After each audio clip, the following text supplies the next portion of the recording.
Hi there! I'm going to read a second book today, and this is one of my all-time favorites. It's called The Fantastic Flying Books of Mr. Morris Lessmore, and it was written by William Joyce. Make sure you can see it. Okay. Morris Lessmore loved words. He loved stories. He loved books. His life was a book of his own writing, one orderly page after another. He would open it every morning and write of his joys and sorrows, of all he knew and everything that he hoped for.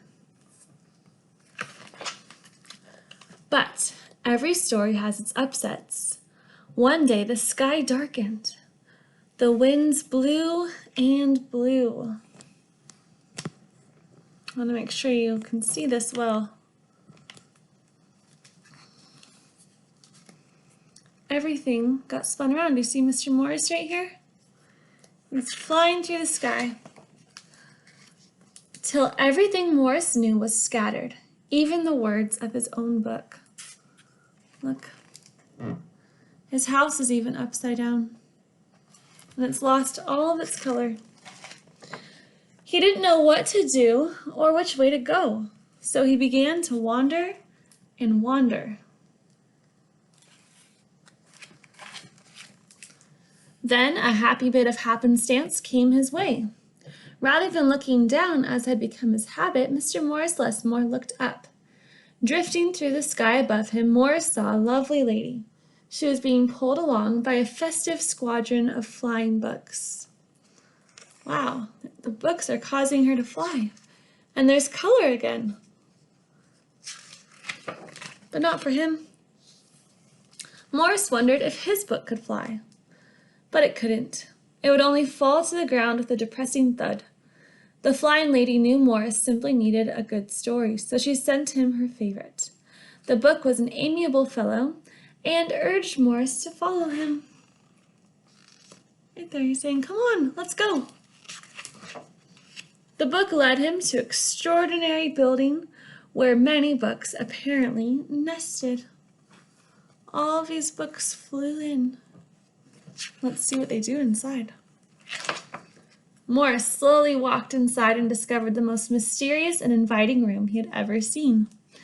It was filled with the fluttering of countless pages, and Morris could hear the faint chatter of 1,000 different stories, as if each book was whispering an invitation to adventure. Do you see that room he walked into? Flying books and shelves full of books. Then his new friend flew up to him and landed on his arm. It held itself open as if hoping to be read. The room rustled to life. And so Morris's life among the books began. He's reading. Do you see this really big book? And then over here, there's a bunch of dancing books. Morris tried to keep the books in some sort of order, but they always mixed themselves up. The tragedies needed cheering up and then visit the comedies. The encyclopedias, weary of facts, would relax with the comic books and fictions. All in all, it was an agreeable jumble. Morris found great satisfaction in caring for the books, gently fixing those with fragile bindings and unfolding the dog-eared pages of others.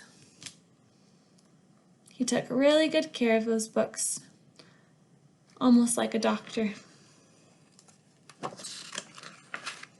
Sometimes Morris would become lost in a book and scarcely emerge for days. Wow, he's just flying through the pages of the book and sliding through the letters, caught in the corners of it and in the pictures and the stories that the books hold. Morris liked to share the books with others. Sometimes it was a favorite that everyone loved, and other times he found a lonely little volume whose tale was seldom told. Everyone's story matters, said Morris, and all of the books agreed. He shared them with his friends, or people he didn't even know, strangers.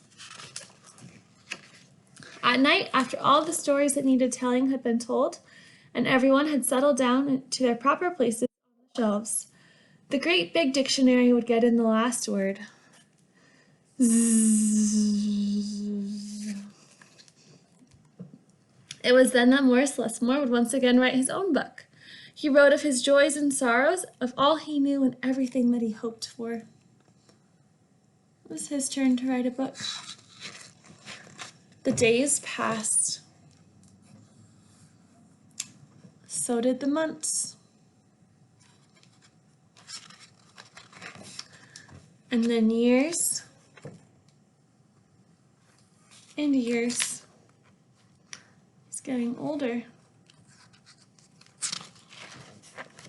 And Morris Lessmore became stooped and crinkly. But the books never changed. Their stories stayed the same. Now his old friends took care of him the way he had cared for them, and they read themselves to him each night. The books had become his friends. He has lots of them.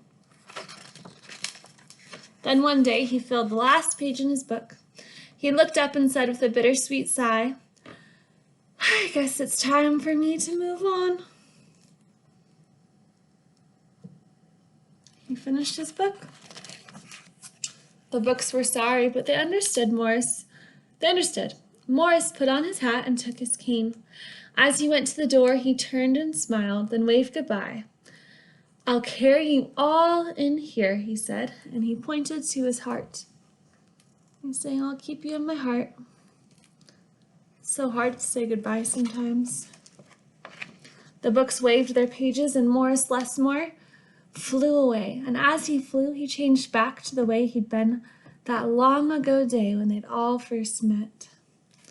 Only this time he's the one being carried away by the books. The books were quiet for a while. Then they noticed that Morris Lessmore had left something behind. "It's his book," said his oldest friend. Inside was Morris's story, all of his joys and sorrows, all he knew, and everything that he hoped for. Then the books heard a small, expectant sound. There in the doorway was a little girl. She looked around with wonder. Then something fantastic happened. You see the little girl? Morris Lessmore's book flew up to her and opened its pages. The girl began to read, and so our story ends as it began, with the opening of a book. And now she gets to read all of the books and be friends with them. The end. I hope you guys liked that one. I know it's a little bit longer, but it's so good and just reminds me how much I love stories, and they can be our friends sometimes too. I'll see you guys later. Bye.